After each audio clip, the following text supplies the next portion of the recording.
eh, kita tahu bahwa dia pemain sangat berkualitas. Tapi kalau tadi disampaikan bahwa tanpa Alan kita hanya menang sekali, kelihatannya waktu lawan PSM Alan main nggak sih? Kelihatannya nggak main. Lawan Kediri di Solo. Jadi begini, Alan ini memang pribadi yang unik. Jadi kadang-kadang gini, kalau ini menurut pengalaman saya, ya, ini saya pernah main bola. Jadi saya punya pengalaman bahwa setiap bintang itu memiliki kontroversinya masing-masing. Ada yang quote on quote indisipliner, ada yang quote on quote terlalu diem, ada yang dan sebagainya banyak. Nah, Alan itu adalah salah satu orang yang cukup ekspresif. Jadi orang-orang Brazil tuh kadang sepak bola tuh bener-bener apa ya? Mereka sangat menikmati sepak bola. Makanya kalau bisa saya lihat pemain-pemain timnas Brasil jalan ke locker room bawa musik, ketawa-ketawa, bahkan kalau pernah dengar cerita yang cukup legendaris ketika Ancelotti nanya ke Ronaldo, lu tau nggak besok lu lawan siapa, lawan China? Gue nggak tahu, tapi gue yakin dia tahu gue. Nah itu kan bagian dari orang-orang Brasil sangat menikmati sepak bola. Nah Alan itu tipe yang seperti itu. Kita ngomong udah berkali-kali bahwa lu harus seperti itu. Bahkan kemarin setengah main saya ngomong dia, Alan mau hati-hati. Yes.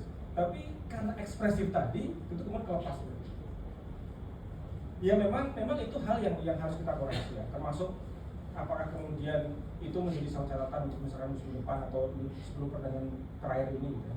Tapi kadang-kadang kalau seorang pemain yang kemudian terlalu memikirkan itu harus tidak khawatir malah kemudian tidak bisa mengeluarkan kemampuan terbaik di lapangan. Kadang-kadang itu juga perlu dipahami juga.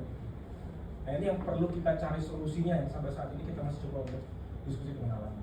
Karena jangan sampai kemudian karena dia terlalu fokus pada omongan saya atau omongan kita bahwa nggak boleh ini, tapi tiba-tiba kemudian jadi mainnya nggak lepas, itu kan juga nggak bagus juga buat tim. Nah itu menjadi hal yang masih perlu kita cari formula yang terbaik.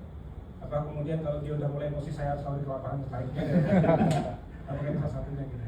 Ya tapi saya sendiri juga merasakan bahwa ketika seorang pemain terlalu banyak aturan yang ada di benak dia kan kemudian dia nggak fokus bermain.